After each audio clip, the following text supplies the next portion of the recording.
Hello students, আজকে আমরা page 239 এর 4 প্রশ্ন আসছে। 4 প্রশ্ন দেখা যাক।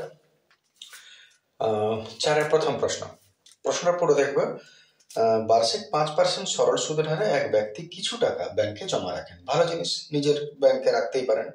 5 বছর পর তিনি মোট কত টাকা পাবেন? সেখানে আসল সুদাসল থেকে 12,500 টাকা বেশি। খুব সাদামাটা প্রশ্ন, কিন্তু ঘুরিয়ে এমন বলেছে যে তালগোল পাকিয়ে যাবে পরীক্ষার সময়। হয়তো রেট অফ ইন্টারেস্ট 5% দিয়েছে। দেখা যাক, রেট অফ ইন্টারেস্ট 5%। কিছু টাকা জমা রাখছেন 5 বছরের জন্য, সময় হচ্ছে 5 বছর। এবারে বলছে যে 5 বছর পর, ভাষাটা তুমি দেখো, মোট কত টাকা পাবেন, তার মানে সুদাসলে কত টাকা পাবেন, যেখানে আসল সুদাসল থেকে 12,500 টাকা বেশি। আসল হচ্ছে সুদাসল থেকে 12,500 টাকা বেশি, কম। তাহলে আসল সুদাসল থেকে 12,500 টাকা কম। তাহলে আসল কত টাকা হবে? সুদাসল থেকে যদি 12,500 টাকা কম হয় তাহলে কত হবে? তুমি ভেবে দেখো, আসল কত টাকা হবে। সুদাসল বলেছে যে, মনে করো আসল হচ্ছে 500 টাকা, সাপোজ আসল হচ্ছে 500 টাকা আর সুদ হচ্ছে 200 টাকা, ঠিক আছে না? তাহলে সুদ আসল কত হবে? 500 প্লাস 200 সমান 700 টাকা।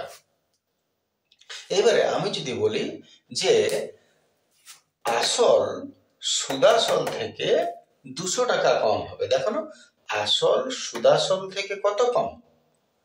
200 কম। ভেবে দেখো, আসল সুদাসল থেকে কত কম বটে? 200 টাকা কম। তার মানে কি বলতে চাইছে? যে যদি আসল সুদাসল থেকে 200 টাকা কম হয়, তার মানে আসল আর সুদাসলের মধ্যে পার্থক্য কত হচ্ছে? 200 টাকা হচ্ছে। তাহলে তার মানেটা কি বলতে চাইছে তুমি ভেবে দেখো। আমি বলছি আসল সুদাসল থেকে 200 টাকা কম, তাহলে আসল সুদাসল থেকে 200 টাকা কম। তাহলে তুমি লক্ষ্য করো, আসল যদি সুদাসলের থেকে 200 টাকা কম হয়, হিসাবটা ঠিক বলছি আমি, সুদাসল থেকে 200 টাকা কম আসল বটে, তাহলে 200 টাকাটা কি? 200 টাকাটা তো সুদই বটে। ভেবে দেখো, আরেকবার শেষবার বলছি। যদি বলে আসল, আমি 500 আসল ধরলাম, 200 সুদ, মোট সুদ আসল 700 হবে। এবার ভাষাটা যদি বলি আমি, যে আসল হলো সুদাসলের থেকে 200 টাকা কম, হিসাবটা ঠিক মিলছে। তাহলে 200 টাকাটা কি বটে? সুদই বটে না? তাহলে এখানে এই যে কথাটা বলেছে 12,500 টাকাটা, 12,500 টাকাটা হচ্ছে আসলে সুদ। তুমি ঠান্ডা মাথায় ভেবে দেখো কি বললাম, তুমি বুঝতে পারবে। তাহলে এখানে একটা প্রিন্সিপাল বার করতে বলেছে। প্রিন্সিপাল হচ্ছে I into 100 by P into T, sorry T into R. I হয়ে গেল 100, টি হয়ে গেল 5, আর হয়ে গেল 5। 5 25-এ 125, 5 5-এ 25, 5-এর পিঠে 1 2 3 4 গোলা, সরি 1 2 3 4 টাকা। এটা হচ্ছে। এইবারে যদি সুদে আসল আসল যদি এটা হয়, বলেছে সুদে আসলে কত টাকা ফেরত পাবে। যেখানে আসল মোট কত টাকা ফেরত পাবেন, কত টাকা ফেরত পাবেন? ফেরত পাবে না তো সুদ আসল। তাহলে সুদ আসল কি P প্লাস I হয় না? তাহলে P যদি 50,000 হয় আর সুদ কত বটে? 12,500, 62,500 টাকা, তাই তো? দেখে চলে আসছি পরের প্রশ্ন।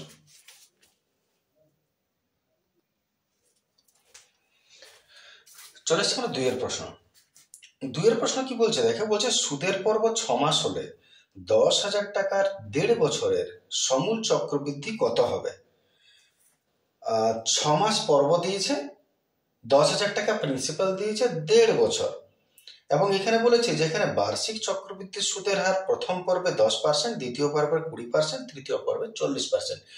1.5 বছরে 3 বার রেট অফ ইন্টারেস্ট চেঞ্জ হচ্ছে, আর 6 মাস পর পর। ভেবে দেখো, প্রথম 6 মাস 10%, দ্বিতীয় 6 মাস 20%, তৃতীয় 6 মাস 40%, এই হারে সুদটা।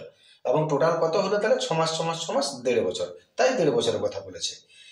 এইবারে সাধারণত কেমন হয়, সুদের পর্ব 6 মাস। সুদের পর্ব 6 মাস মানে বছরে কবার? সুদের পর্ব 6 মাস, তার মানে বছরে কবার? বছরে 2 বার। এবারে তুমি একটা সাধারণ ফর্মুলা মনে করো, যখন সাদামাটা অঙ্ক হয়, এটা তো একটু ঘুরিয়ে দিয়েছে, সাদামাটা অঙ্কতে কি করতে হয়, যে এ বেরোয় P into 1 plus R by 100 to the power N. এটা তো আমাদের সুদ কষার ফর্মুলা, সুদ আসলের ফর্মুলা। এইবারে মনে করো যদি বছরে 2 বার হয়, এরকম অঙ্ক তো তোমরা করেছো, বছরে 2 বার, তাহলে কি করতে হয়, এখানে 2 লিখতে হয় আর এর সঙ্গে 2 লিখতে হয়। এটা নিশ্চয়ই তোমাদের কাছে পরিচিত বটে। এইবারে এইখানে দেখো ব্যাপারটা কি দাঁড়াচ্ছে, যখন মনে করো এরকম অঙ্ক তোমরা করেছো কিনা, যে বলে দিল পরপর 3 বছরে রেট অফ ইন্টারেস্ট চেঞ্জ। এটা যদি মনে করো 3 বছর, তাহলে গুণিত 3 লিখতাম 3 বছর হলে। কিন্তু যদি মনে করো বলতো যে প্রথম বছর 10%, দ্বিতীয় বছর 20%, তৃতীয় বছর 40%, তখন তুমি কি করতে, একটা ডাইরেক্ট প্রসেস, সেই প্রসেসে আমরা এখানেও করব। যে আমাদের রেট অফ ইন্টারেস্ট গুলো চেঞ্জ হচ্ছে, ঠিক আছে? রেট অফ ইন্টারেস্ট গুলো আমি একটু লিখে নিই। যেটা হচ্ছে রেট অফ ইন্টারেস্ট প্রথমে 10% বলেছে প্রথম বছর, তারপরে বলেছে মানে প্রথম বছর না, প্রথম পর্বে, দ্বিতীয় পর্বে 20%, আর তৃতীয় পর্বে এটা 1 এটা 2 ধরে নিলাম, আর এটা হচ্ছে 40%, আর 3টা। ঠিক আছে? তাহলে এই ফর্মুলাটা আমরা কোটা করতাম। এবারে যদি মনে করো পার্সেন্টেজ চেঞ্জ হতে থাকে প্রতি বছর বা প্রতিটা পর্বে, তখন তুমি ডাইরেক্ট ফর্মুলা কি করবে, সুদ আসল বার করে P into 1 plus R by 100। এবারে তুমি একটা জিনিস ভাবো, সুদের পর্ব কিন্তু 6 মাস, মানে বছরে 2 বার করে, তাহলে 2 বার যখন, তখন এখানে 2, আর টোটাল কত তোমার হচ্ছে 6 মাসে। যদি তোমার মনে করো 6 মাস বলে, একটা পর্ব কম আছে 6 মাসে, 6 মাসের মানে আধ বছর, 6 মাস মানে আধ বছর, তাই তো? তাহলে এনটা কত হবে? এনটা তো মনে করো যদি 2 বছর বলে, তাহলে এনের জায়গায় তুমি কি লিখো, 2 লিখো। তেমনি 1 বছর যদি বলে, এনের জায়গায় কত লিখবো, 1 লিখবে। তেমনি 6 মাস যদি হয়, তাহলে এনের জায়গায় কত লিখবে, 1/2 লিখবে না। তাহলে 1/2 ইন্টু এখানে 2 হলে এখানে কত হবে, 2 হবে।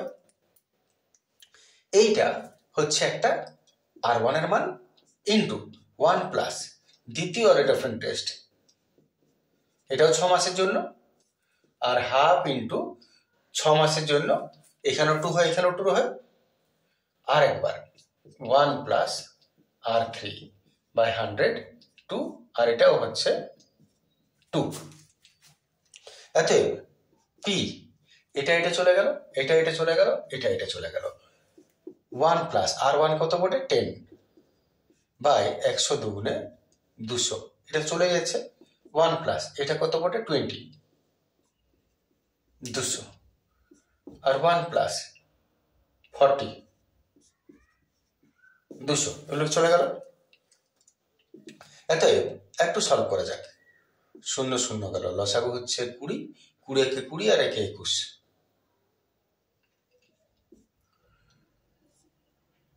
এটা গেল 210, লসাগু 10, 10 একে 10 আর একে 11, 20 4 5, তাহলে লসাগু 5, 5 একে 5 আর একে 6। দেখেন, আর প্রিন্সিপালটা কত, 10,000 বলেছে। প্রিন্সিপাল বলে দিয়েছে তোমাকে 10,000 টাকা, 10,000 টাকা।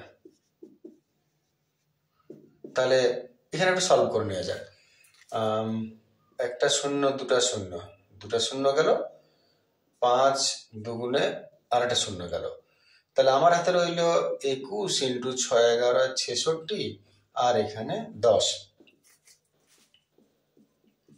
6 একে 6, 6 একে 66, 6 দুগুণে 12, 2 হাতে রইল 1, 13, 13860 টাকা। প্রশ্নটা কি বলেছে দেখো,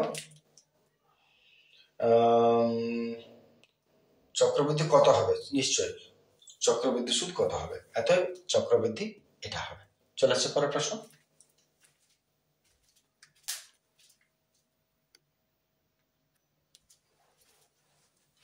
চলে আসছে পরের প্রশ্ন। 3 প্রশ্ন বলছে যে x ইজ ইকুয়াল টু যদি √5 + 1 হয় তাহলে প্রমাণ করো এটা। তো আমরা LHS নিই। x এর জায়গায় √5 + 1 বসালাম। আচ্ছা, a প্লাস বি তো হোল স্কয়ারে ভাঙো, a square plus 2 ab plus b square, root স্কয়ারকে খাবে 5, 2√5 + 1 মাইনাস 2x। আচ্ছা,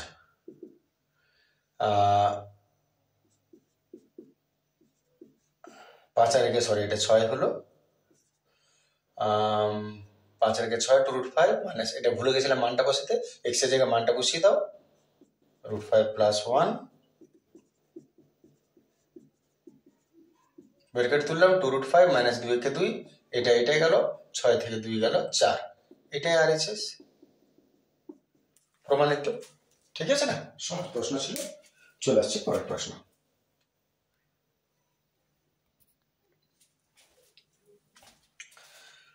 চলে আসছি আমরা তারপরের প্রশ্ন, 4 প্রশ্ন। প্রশ্ন বলছে বাস্তব সহগযুক্ত একচল বিশিষ্ট দ্বিঘাত সমীকরণ, একচল মানে যেটাতে এক্সই থাকবে, ওয়াই আর থাকবে না, একচল বিশিষ্ট দ্বিঘাত সমীকরণের x² আর x⁻0 এর সহগ সমান যে সমীকরণের বীজ, এমন একটা সমীকরণ নিতে বলছে দ্বিঘাত সমীকরণ যেটা x² আর x⁻0 এর সহগ সমান হবে। মনে করো x⁻0 সমান মানে কি বোঝাচ্ছে, মনে করো 3x² - 5x + 6 = 0। এইটা x² এর সহগ, এইটা x এর সহগ, আর এখানে তো x নাই, তার মানে x⁻ আসলে 0 আছে, x⁻0 মানে 1, 6 থেকে 6, তো এটা লেখা হয় না, আসলে x⁻0। তাহলে যদি তোমাকে বলে x² আর x⁻0 সহগ, তার মানে এই সহগটা আর এই সহগটার কথা বলেছে। তাহলে তোমাকে এমন একটা সমীকরণ দ্বিঘাত লিখতে বলেছে যেটায় x² আর x⁻0 এর সহগ সমান হবে। তাহলে নিজের মন থেকে তুমি একটা দ্বিঘাত সমীকরণ লিখবে। যেমন মনে করো 2x² x² minus dash x plus dash সমান 0, 2x² মাইনাস 5x প্লাস 2 সমান 0, এই ইকুয়েশন নিলাম। তো একটু বানিয়ে নিয়েছি যাতে আমার মধ্যস্থটা করা যায়, যাতে বোঝাতে সুবিধা হয় আর কি। তাহলে এটা একটা ইকুয়েশন নিলাম মনে করো। এর তুমি লক্ষ্য করে নাও, যেমন বলেছে যে x² আর x⁻0 এর সহগ সমান হবে। এখানে দেখো x² এর সহগ এটা, আর x⁻0 কোথায় আছে, এখানে x⁻0 আছে, এর সহগ কত 2, এই দুটোর আমি সমান ধরেছি। ঠিক আছে? আচ্ছা, সমান হবে। এবারে কি বলেছে কথাটা দেখো, যে সমান হবে এমন সমীকরণের বীজগুলি ওই সমীকরণের বীজগুলির অনন্য তা এবং প্রথম সমীকরণ দুটি অভিন্ন যুক্তি সহকারে দেখাও। এর মানেটা কি বলছে একটু বলে নি। এর মানেটা বলতে চাইছে এই সমীকরণের যে বীজগুলো আছে সেই বীজগুলোর যদি অনন্য দিয়ে একটা সমীকরণ গঠন করো তাহলে ওটাও যে এইটাই হবে, এরা একই হবে, এটাই তোমাকে প্রমাণ করতে বলেছে। আমি আরেকবার রিপিট করে দিচ্ছি কথাটা। বলেছে যে এই সমীকরণের যে বীজ দুটো তুমি পাবে সেই বীজের অনন্য দিয়ে যদি তুমি একটা সমীকরণ গঠন করো তাহলে সেই সমীকরণটা আর এই সমীকরণটা এক হবে, অভিন্ন হবে। তাহলে আমরা শুরু করি ব্যাপারটা। এটাকে আমরা আগে বীজ বার করি। বীজ বার করে যেন একটু মধ্য সহগ করে নাও, 4 4 + 1 লেজেমুড়ে ফ্যাক্টর,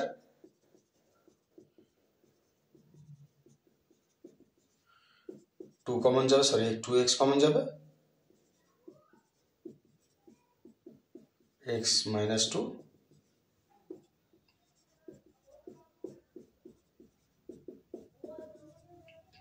অতএব আমরা জানি x - 2 সমান 0 আর 2x - 1 সমান 0।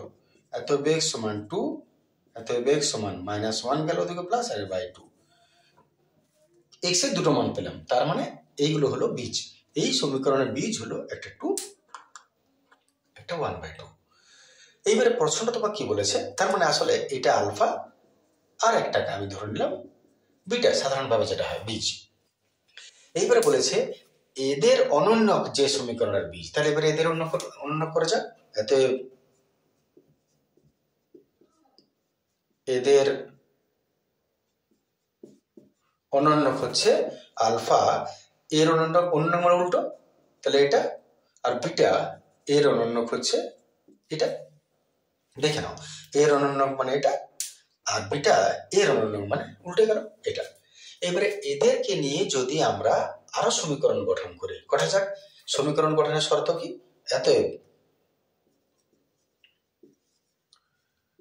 সমীকরণটি হবে, যদি এই দুটো বীজ হয়, এদের অনন্যক যদি এই দুটো বীজ হয়, বীজ থেকে সমীকরণ গঠন করার ফর্মুলা হচ্ছে এক্স স্কোয়ার মাইনাস বীজ দুটির যোগফল ইন্টু এক্স প্লাস বীজ দুটির গুণফল সমান 0। এটা হচ্ছে ফর্মুলা বীজ থেকে সমীকরণ গঠন করার, এক্স স্কোয়ার মাইনাস বীজ দুটির যোগফল গুণফল। এবারে তুমি মান বসাও, এ প্লাস বি, তার মানে এটা প্লাস এটা ইন্টু এক্স প্লাস এটা ইন্টু এটা ইজ ইকুয়াল টু 0। সলভ করা যাক, লসাগু হবে 1 প্লাস 2 দুগুণে 4, এটা কেটে গেল, 4 একে 5, 5/2 ইন্টু এক্স, লসাগু করব 2x square minus 5x plus 2 একে 2, 2 এর সঙ্গে সরি 2 একে 2। আচ্ছা, নিচের প্রশ্নটা দেখতে পাওয়া যাচ্ছে। এতে 2x square minus 5x plus 2 সমান 2 এ গোলা। লক্ষ্য করে দেখো, এই সমীকরণের যে দুটো বীজ বেরিয়েছিল তাদের উল্টিয়ে দিলাম, অনন্যক করে দিলাম, তারপর যে দ্বিঘাত সমীকরণ গঠন করলাম, সেই সমীকরণটা আর এই সমীকরণটা দুটোই সমান, প্রমাণিত। আশা করি বুঝতে পেরেছ। চলে আসছে আমরা পরের প্রশ্ন।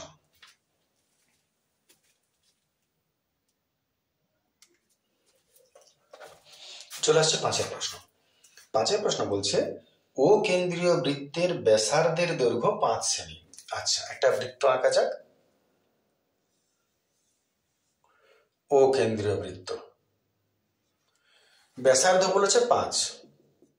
ব্যাসার্ধ আগে টেনে দিও না কোনো ছবিতে কোনোদিন, কোথায় টানতে হবে বলা মুশকিল, শেষে দেখতে খারাপ লাগবে। ও কেন্দ্রীয় বৃত্তের ব্যাসার্ধের দৈর্ঘ্য 5 সেমি। ও বিন্দু থেকে নির্দিষ্ট দূরত্বে অবস্থিত বহিস্থ বিন্দু পি থেকে, তাহলে বহিস্থ একটা বিন্দু মনে করো এটা পি থেকে, পিকিউ আর পি আর দুটি স্পর্শক, পিকিউ আর পি আর দুটি স্পর্শক, তাহলে এখান থেকে এই বিন্দুতে স্পর্শক আছে মনে করো,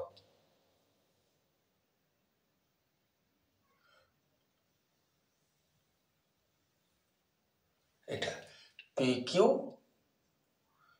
পি আর দুটি স্পর্শক। পি কিউ ও আর চতুর্ভুজের, পি কিউ ও আর চতুর্ভুজের, পি কিউ ও আর চতুর্ভুজে বটে। এটা যদি দেখতে কারো অস্বস্তি লাগছে তাহলে একটু বাড়িয়ে দিচ্ছি। এইখানটা মনে করো কেন্দ্র বটে, অনেকে ভুল করে ফেলবে, ত্রিভুজ মনে করবে ওটা। এটাও পি কিউ ও আর চতুর্ভুজের ক্ষেত্রফল, এই চতুর্ভুজের ক্ষেত্রফল হচ্ছে 60 বর্গ সেমি। ও বিন্দু থেকে পি বিন্দুর দূরত্ব, প্রশ্ন হচ্ছে ও থেকে পি এর দূরত্ব, এতে ওপি সমান কত। দেখো সহজ প্রশ্ন পড়ে, শুধু একটু বুঝতে হবে। যদি আমাদের চতুর্ভুজের ক্ষেত্রফল 60 হয়, এবারে তুমি লক্ষ্য করো যখন বহিস্থ বিন্দু থেকে যদি কোনো বৃত্তের উপর তুমি স্পর্শক টানো দুটো, তাহলে আর মাঝখানে রেখাটা যোগ করে দাও, তাহলে এই যে দুটো তুমি ত্রিভুজ দেখতে পাচ্ছ, এইটা এবং এইটা, এই দুটোর ক্ষেত্রফল সবসময় সমান হবে। এটাই বৈশিষ্ট্য বটে, দুটো স্পর্শক যখনই তুমি টেনে দিলে এই দুটো ত্রিভুজের ক্ষেত্রফল সমান হবে। যদি সমান হয়, এটা যদি 60 হয়, এটা 30 এটা 30, যে কোনো একটা নিয়ে নাও। তাহলে মনে করো এই ত্রিভুজটা 30, তাহলে যেহেতু চতুর্ভুজ পি কিউ ও আর এর ক্ষেত্রফল 60 বর্গ সেমি, অতএব ত্রিভুজ ও আর পি এর ক্ষেত্রফল তার অর্ধেক 30 বর্গ সেমি। তাহলে তুমি পেয়ে গেলে এক ত্রিভুজটার ক্ষেত্রফল 30। এবারে ক্ষেত্রফল পাওয়া মানে তার সবকিছু পাওয়া না, ক্ষেত্রফল পেলে এবারে এই যে ত্রিভুজটা, এই ত্রিভুজটার বৈশিষ্ট্য কি বলো না? এটা একটা সমকোণী ত্রিভুজ। কেন? কারণ যখনই কোনো বৃত্তের একটা স্পর্শক তাকে ছেদ করে যাবে, তাহলে বৃত্তের কেন্দ্র থেকে ব্যাসার্ধ আর এই স্পর্শক সবসময় 90 ডিগ্রি হয়। আবার বলছি, ব্যাসার্ধ আর কেন্দ্র, স্পর্শক আর ব্যাসার্ধ, এইটা 90 ডিগ্রি হয় সবসময়। তার মানে এখানে 90 ডিগ্রি কোনটা? এই কোণটা 90 ডিগ্রি বটে। মাথায় রাখবে, এই কোণটা 90 ডিগ্রি। দেখতে অনেক সময় উল্টো মনে হয়, এটা 90 ডিগ্রি। তাহলে যদি হয় তাহলে এটা সমকোণী ত্রিভুজ। এটা যদি সমকোণী ত্রিভুজ হয়, তাহলে কোনটা ভূমি, কোনটা লম্ব, কোনটা অতিভুজ? নিয়ম হচ্ছে 90 ডিগ্রি যেটা, তার উল্টো দিকটা হয় অতিভুজ। তার মানে এখানে 90 এর উল্টো এইটা হচ্ছে অতিভুজ। তাহলে এটা ভূমি, আর এটা তাহলে কি হয়ে গেল? লম্ব। ঠিক আছে। এইবারে ত্রিভুজের ক্ষেত্রফল, সমকোণী ত্রিভুজের ক্ষেত্রফলের ফর্মুলা কি? হাফ ইন্টু ভূমি ইন্টু উচ্চতা সমান 30 বর্গ সেমি। হাফ ইন্টু ভূমি, ভূমিটা কত? 5, ব্যাসার্ধ 5 বলেছে, এটা 5 হবে। 5 ইন্টু উচ্চতা 30, এত উচ্চতা হচ্ছে 30, এটা গুণ ট্রান্সফার হয়ে যাক। 30 2 উপরে 5 নিচে 12 সেমি। 12 সেমি হলো উচ্চতা। কোনটা উচ্চতা? ভুল করে নিল না যে এটা উচ্চতা, উচ্চতা এইটা, কারণ এটা তো অতিভুজ বটে। উচ্চতা তাহলে এইটা। তাহলে আমাকে বার করতে বলেছে এইটা। কোনটা বেরোলো? উচ্চতা। এইটা কেন বেরোলো বুঝতে পারছো তো? কারণ 90 উল্টো এইটা যেটা, সেটা অতিভুজ বলে। তাহলে আমাকে এইটাই বার করতে বলেছে, মানে অতিভুজটা বার করতে বলেছে। অতএব অতিভুজ বার করার ফর্মুলা হলো √, লম্ব স্কয়ার প্লাস ভূমি স্কয়ার। লম্ব কোনটা? 12, আর ভূমি কোনটা? 5। 12 12 144, 25, 169, 13। ঋণাত্মক ধরা হবে না, 13 সেমি। এতে ওপি হলো 13 সেমি। ঠিক আছে, চলে আসছে পরের প্রশ্ন।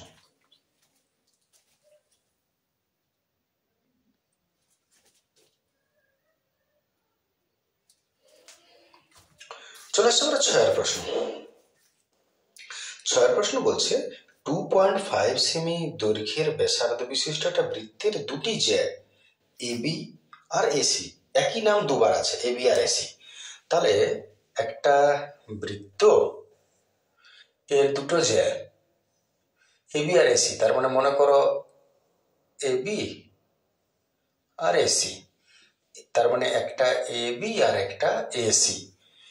এবারে বলেছে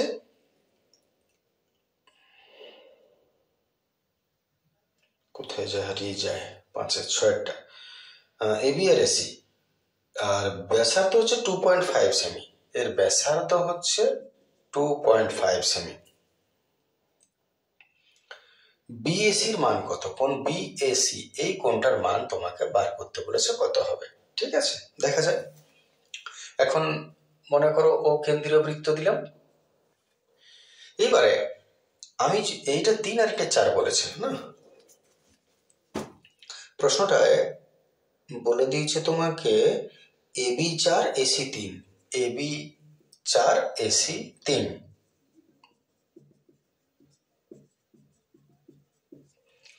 আচ্ছা, আমি যদি এটাকে যোগ করি, মনে করো সাপোজ আমি এটাকে যোগ করলাম, এখানে একটা কথা বলি, মনে করো আমি যদি যোগ করি, এমন তো নয় যেটা কেন্দ্রটার সঙ্গে এমনি করেই যোগ হবে, এটা এমনিও হতে পারে, এমন নয় যে এরকম করেই যোগ হবে। এটা জিনিসটা ভাবো তুমি, এই যে এটা এখান থেকে এটা একটা সরল রেখা বটে না বাঁকা বটে, এটা তো কোনো কিছু বলে নাই। এটা হচ্ছে একটা সমস্যা এখানে। কিন্তু একটা প্রমাণ করলে আমাদের ব্যাপারটা সহজ হবে। যেমন দেখো, ছবিটা যদি এইরকম করি তাহলে কিন্তু এর অন্য মানে দাঁড়াচ্ছে। এটা এটা এটা হবে আড়াই, এটা হবে আড়াই। কিন্তু এখানে ছবিটা আমরা এইরকম করবো না, আমরা এটা করব, যে এই দুটাকে আমরা যে মিশাবো, এইটাকে আমরা ধরে নেবো মাঝখানটায় ও কেন্দ্র। মনে হতে পারে অনেকে ডাউট ব্যাপারটা, কেন বাঁকাও তো হতে পারতো। দেখো ওইটাকে কথা বলছি যে কি করে প্রমাণ হবে যে বাঁকা নয়, এটা একটাই রেখা বটে, এবং তার সঙ্গে কোণের মানটাও বেরিয়ে যাবে। এটা যদি 2.5 হয়, এটা যদি 2.5 হয়, টোটালটা কত হবে? 5। তাহলে যেহেতু ওসি প্লাস ওসি আর ওবি, বাঁকা হোক আর সোজা হোক, এটা তো ওসি আর এটা ওবি হবে। ওসি প্লাস ওবি 5 সেমি হবে, আড়াই আড়াই 5। আচ্ছা, এইবারে যদি এটা 5 হয় আর এটা 3 আর এটা 4, তাহলে তুমি লক্ষ্য করে দেখো, আমি যদি বিসি স্কোয়ার সমান AC square plus AB square প্রমাণ করতে পারি, এটা স্কোয়ার সমান এটা স্কোয়ার প্লাস এটা স্কোয়ার, তার মানে এটা সমকোণী ত্রিভুজ হয়ে যাবে। তার মানে এটা একটা রেখাই বটে। তাহলে বিসি এসি এবি 5 5 25, 3 3 9, 4 4 16, 25। শর্তটা পূরণ হয়ে গেল। যদি শর্তটা পালন হয়ে গেল, তার মানে এটা একটা সরল রেখাই বটে, এবং অতিভুজ স্কোয়ার সমান লম্ব স্কোয়ার প্লাস ভূমি স্কোয়ার বলে ভাষাটা প্রমাণিত। এতএব এখানে বিসি হলো অতিভুজ। অতিভুজটা কেন লিখতে গেলাম? কারণ অতিভুজের উল্টো দিকের কোণটা কত হয়? সবসময় 90 ডিগ্রি হয়। অতএব কোণ এ সি এ বি বা বি এ সি সমান কত হবে? 90 ডিগ্রি। ওইটাই বার করতে বলেছিল। সহজ প্রশ্ন, শুধু যুক্তির দরকার। চলে আসে পরের প্রশ্ন।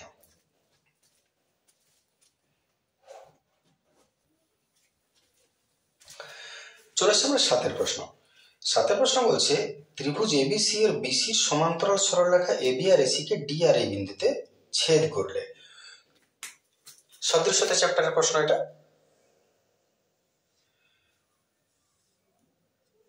এ বি সি এর বিসি বাহুর সমান্তরাল সরলরেখা এবি আর এসি কে যথাক্রমে ডি আর ই বিন্দুতে ছেদ করেছে।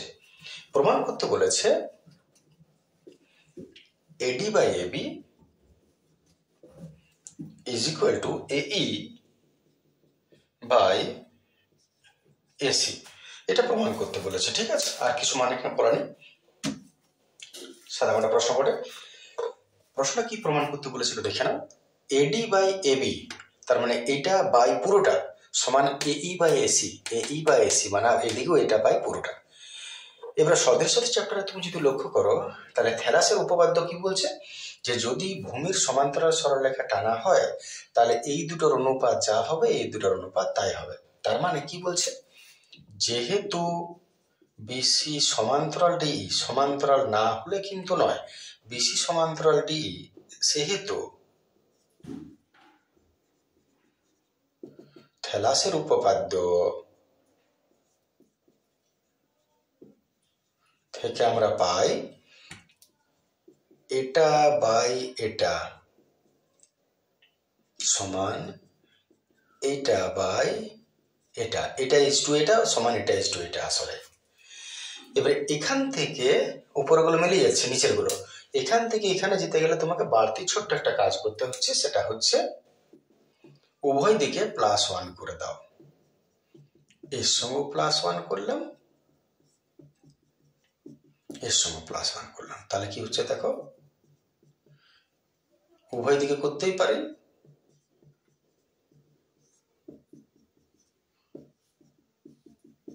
ইসি রেখে ইসি। আচ্ছা, এডি প্লাস ডিবি, এডি আর ডিবি যোগ করলে কি বটে? এবি। এই প্লাস ইসি যোগ করলে এসি। দেখো ওইটাই বলেছিল প্রমাণ করতে। এই প্লাস ইসি, আচ্ছা কিছু ভুল হলো, না ভুল হয় না। এডি আর ডিবি, এডি আর ডিবি হলো এবি, আর ডিবি বাই ডিবি, ঠিক আছে। আর এই প্লাস ইসি বাই এটা হচ্ছে এসি বাই ইসি। এইবারে এটা বলেছে এডি বাই এবি, আর এটা হলো তোমার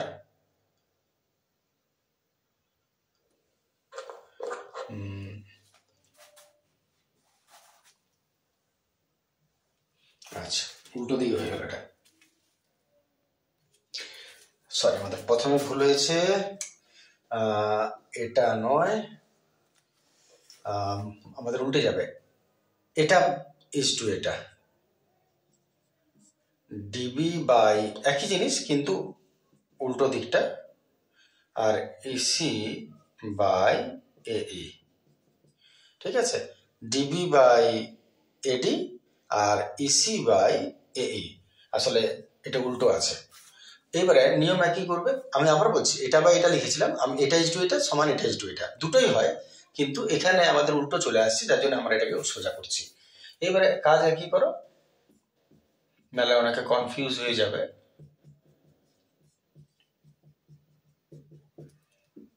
এতে লসাগু এডি আর এই লসাগু এই, ঠিক আছে। যোগ করো, ডিবি আর এডি যোগ করলে এবি হবে, আর ইসি আর এই যোগ করলে এসি হবে, ঠিক আছে। দেখে নাও, এইবারে শেষ কাজ পরিবর্তন পদ্ধতি করে দাও, উল্টিয়ে দাও, এটা উল্টিলে ওটা উল্টে, এত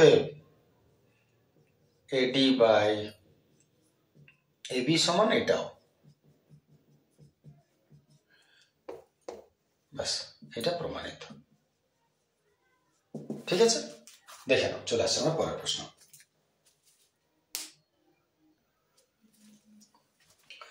চলে আসছে আমরা 8 প্রশ্ন।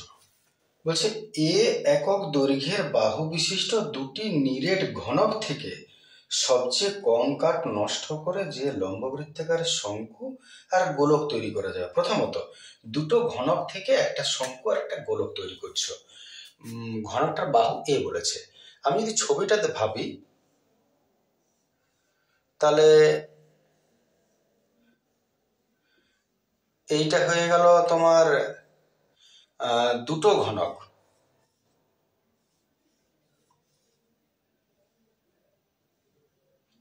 দুটোরই বাহু এ বটে, ঠিক আছে।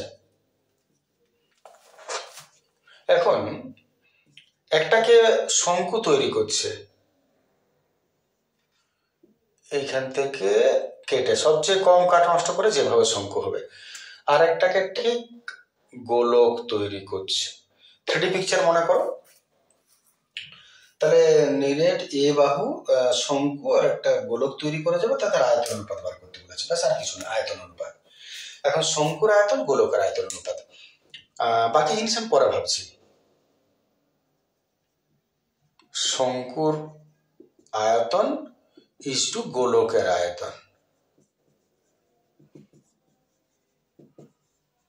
আচ্ছা। শঙ্কুর আয়তনের ফর্মুলা হচ্ছে 1/3 পাই আর স্কয়ার এইচ, গোলকের আয়তনের ফর্মুলা হচ্ছে পাই আর কিউব। এবারে কার আর এইচ কোনটা কি বটে দেখতে হবে তোমাকে। প্রথমত শঙ্কুতে আসি, শঙ্কু ভাবো, ঘনক থেকে যদি শঙ্কুটা কাটে তাহলে এর পেটটা ঠিক যতটা এ, পেটটা ততটাই বটে। তার মানে আসলে শঙ্কুর ব্যাসার্ধ হচ্ছে, শঙ্কুর ব্যাস হচ্ছে এর বাহু যেটা, শঙ্কুর ব্যাস সেটা। তার মানে শঙ্কুর ব্যাস হচ্ছে এত, ব্যাসার্ধ হচ্ছে a/2, ভেবে দেখো a/2, আর এর উচ্চতাটা কত হবে, এই উচ্চতাটা যতটা শঙ্কুর উচ্চতাটাও ততটাই হবে, তার বেশি তো হবে না। তুমি ঠান্ডা মাথায় ভাবো বসে নিয়ে, তাহলে উচ্চতা হচ্ছে এর বাহু যতটা ততটা উচ্চতা, তার মানে আর গোলকের এইখান থেকে এটা যতটা, গোলকের পেটটা ততটা, তার মানে গোলকের ব্যাস হচ্ছে এ। তাহলে তো গোলকের ব্যাসার্ধ হচ্ছে a/2। ঠান্ডা মাথায় ভাববে, বুঝতে পারবে। বাকি 3D মনে করো, স্বপ্ন দেখলে বুঝতে পারবে। আচ্ছা, মান বসানো শুরু করি। আচ্ছা, 3টা কেটে দে, পাইটা কেটে দিয়ে একটু পরিষ্কার হয়ে গেল। তাহলে আর এর জায়গায় কি লিখবো? a/2। এইচ এর জায়গায় কি লিখবো? a। আর a/2 যার যে মানটা বসালাম। এটা হলো a² 2 দুগুণে a³ 2 দুগুণে 4, 4 দুগুণে 8। আচ্ছা, এ দুটো আর একটা 3টা, a³ গেল, এখানে পড়ে রইল। আচ্ছা, 4 দুগুণে 8 রইল। কোথায় কি পড়ে রইল একটু পরিষ্কার করে? এখানে নিচে 4 আছে, 1/4, উপরে 1 আছে।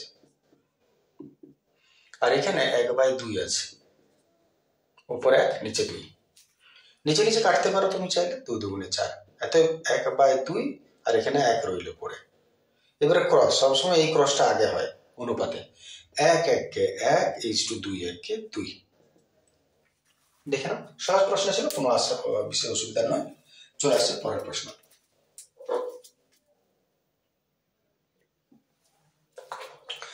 চলে আসছে আমরা 9 প্রশ্ন। বলছে নরম পিচবোর্ডের একটা আয়তাকার টুকরোর দৈর্ঘ্য প্রস্থের 4 গুণ। একটা পিচবোর্ডের টুকরো আছে, এর দৈর্ঘ্যটা প্রস্থের 4 গুণ, মানে এটা যদি x হয়, এটা 4x।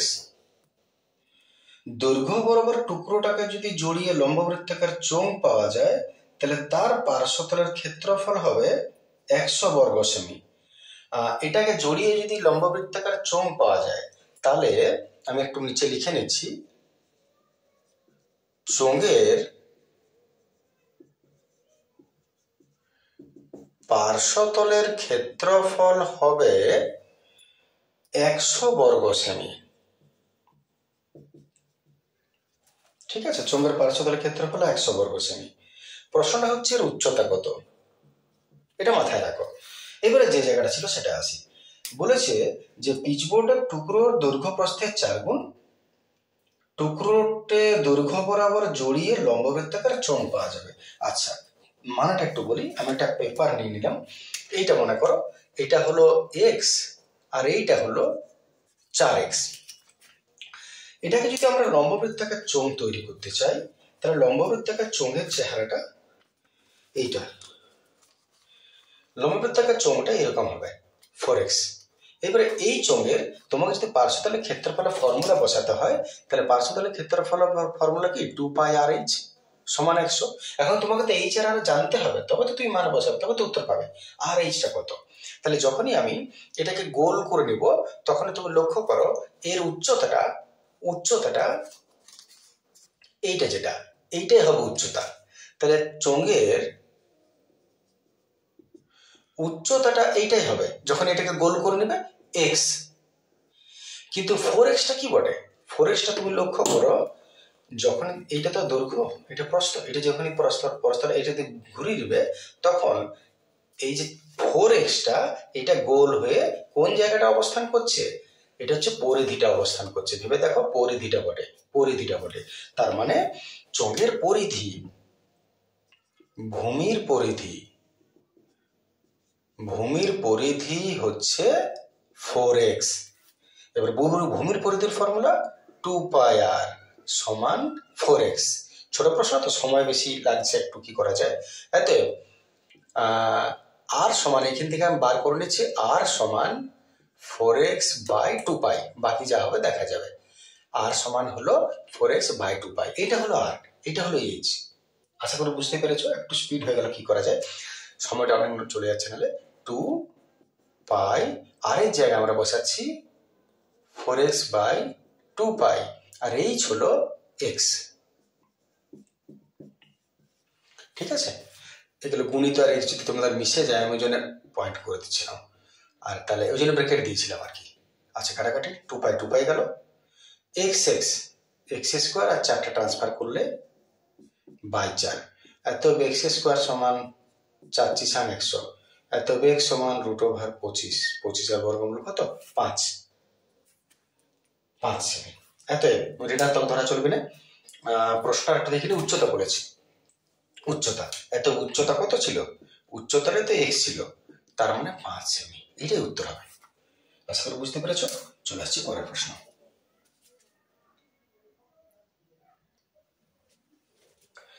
চলে আসছে 10 প্রশ্ন। বলছে একটি সমকোণী ত্রিভুজের ধনাত্মক সূক্ষ্মকোণ থিটা এর পরিপ্রেক্ষিতে লম্ব ও অতিভুজের অনুপাত 13:12। এটা হচ্ছে সমকোণী ত্রিভুজ, এর থিটা কোণ সূক্ষ্মকোণ, সূক্ষ্মকোণ যখন বলেছে তখন এটা বা এটা ধরে নিতে হবে, আমি ধরে নিলাম এটা। পরিপ্রেক্ষিতে লম্ব আর অতিভুজের অনুপাত দিয়েছে। মনে করো এটা আমি লম্ব ধরছি, এটার অতিভুজ ধরছি, তাহলে লম্ব আর অতিভুজের অনুপাত তোমাকে দিয়ে দিয়েছে 12:13। ঠিক আছে, এবারে বলেছে লম্ব ভূমির অনুপাত আর অতিভুজ ভূমির অনুপাত নির্ণয় করে দেখাও যে, প্রশ্নটা তোমাকে প্রমাণ করতে বলেছে sec square theta is equal two 1 plus tan square theta. তাহলে আমরা এই দুটো অনুপাতগুলো একবার দেখিনি, বাকি দুটোর। তাহলে লম্ব আর অতিভুজের অনুপাত যদি 12:13 হয়, অতএব লম্ব বাই অতিভুজ 12/13, অতএব লম্ব হয়ে গেল 12 অতিভুজ হয়ে গেল 13। অতএব লম্ব অতিভুজ পেয়ে গেছো, তাহলে ভূমি কত হবে? ভূমির ফর্মুলা করে নাও,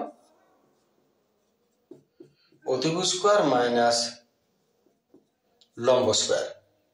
অতএব আমি যদি ভূমির ফর্মুলা করে নিই, তাহলে হয়ে গেল তোমার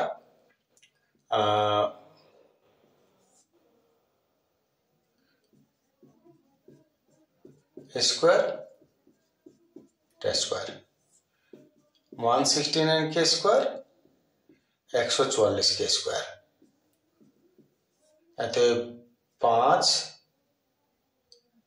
2 1 সরি 25k স্কয়ার, তার মানে 5k। এটা হলো ভূমি, 5k একক। তাহলে যদি আমরা চলে আসি এবারে sec স্কয়ার থিটা। সেকের ফর্মুলা কি? সাইন কস, কসের উল্টো সেক, অতিভুজ বাই ভূমি, অতি ভাই ভূমি তার স্কয়ার। অতিভুজের মান দেখো 13k, ভূমি কত 5k, কে কে তো কেটে গেল, 169, 5 5 25, যা হলো থাক। এবার 1 প্লাস tan স্কয়ার কে, 1 প্লাস tan স্কয়ার থিটা আছে, তাহলে 1টা 1 থাক, আর 10 হচ্ছে লম্ব বাই ভূমি।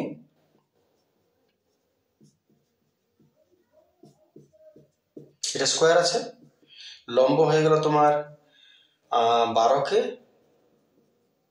ভূমি হয়ে গেল 5k, কে চলে গেল, এত 1 প্লাস 12 12 144, 5 5 25, লসাগু করো 25, 25 একে 25 প্লাস 144, 169/25। লক্ষ্য করে দেখো এটা আর এটা সমান, প্রমাণিত হয়ে গেল এটা। ঠিক আছে, চলে আসছে পরের প্রশ্ন।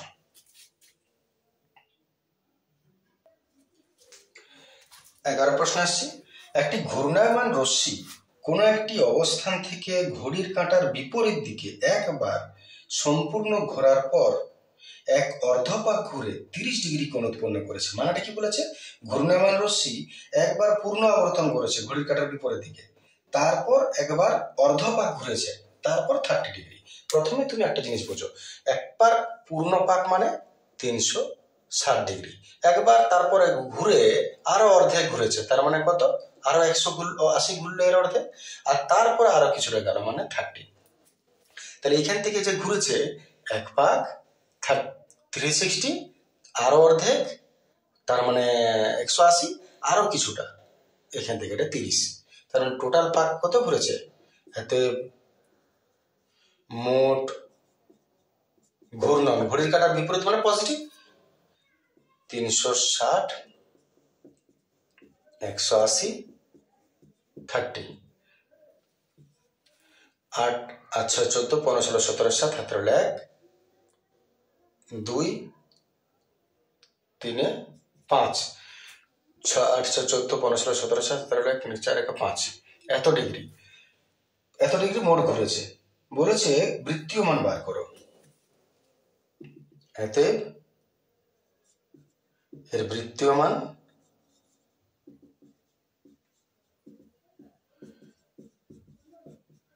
পাই বাই 180 দিয়ে গুণ করতে হবে বৃত্তীয় মানের জন্য।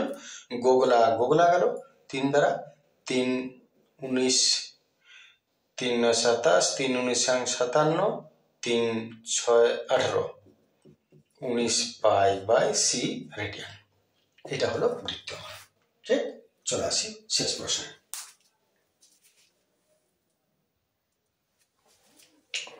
চলে আসছি আমরা 12 শেষ প্রশ্নে। প্রশ্নটা লিখে নিয়েছি। প্রমাণ করতে বলেছে x bar is equal to a plus h u bar, যেখানে এক্স বারের মান দিয়ে দিয়েছে এটা, ইউ বারের মান দিয়ে দিয়েছে এটা, আর ইউ এর মান দিয়েছে X minus A by H.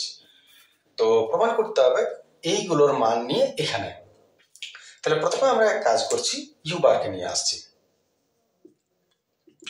দিয়েছে U bar is equal to summation FI UI by sigma FI. এটা তোমাকে প্রথমে দিয়ে দিয়েছে, তুমি এটা নিয়ে শুরু করো। এইবারে তুমি দেখো ইউআই এর মান দিয়ে দিয়েছে এটা। তাহলে আমি প্রথমে সিগমা এফআই আর ইউআই এর জায়গায় আমি ইউআই এর মানটা লিখছি এখানে X minus A by H, আর নিচে যেটা আছে ওটা থাক, সিগমা এফআইটা যেমন আছে থাক।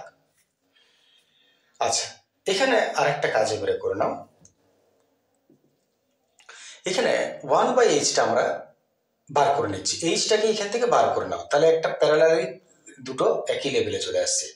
এইচটা যদি বার করো 1 বাই এইচ বাইরে বেরিয়ে আসবে, 1 বাই এইচটা বাইরে বেরিয়ে এলো। আমার হাতে কি পড়ে রইল সেটা তুমি দেখো। এখানে তোমার পড়ে থাকছে সিগমা এফআই, এখানে থাকছে এক্স মাইনাস এ বাই এখানে থাকছে সিগমা এফআই। দেখে নাও, এত পর্যন্ত কোনো অসুবিধা? এরপর আমরা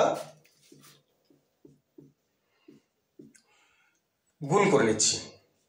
তাহলে যদি গুণ করে নাও তাহলে এটা সিগমা এফআই এক্সআই হয়ে যাবে, আর মাইনাস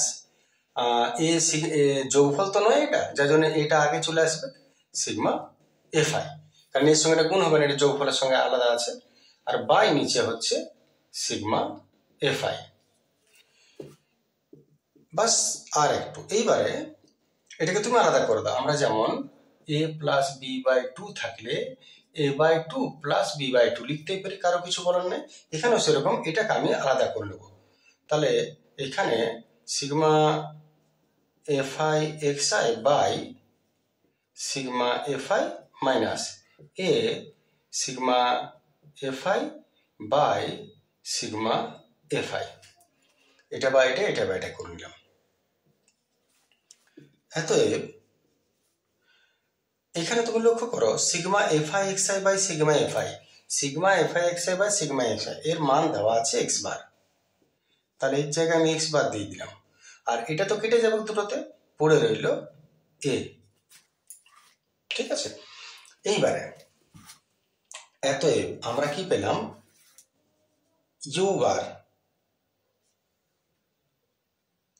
সমান 1 by H X bar minus এ।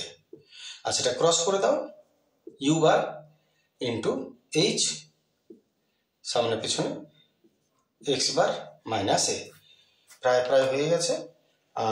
এটা এদিকে নিয়ে চলে যাও, এতে এইচ ইউ বার মাইনাসটা প্লাস এ সমান এক্স বার। এটাই প্রমাণ করতে বলেছিল, প্রমাণিত। ঠিক আছে, দেখে নাও আজকের ভিডিও এতটা রইল। যদি কোনো অসুবিধা থাকে নিশ্চয়ই কমেন্ট করবে। ঠিক আছে, নেক্সট ভিডিও পরের দিন। Thank you, good day.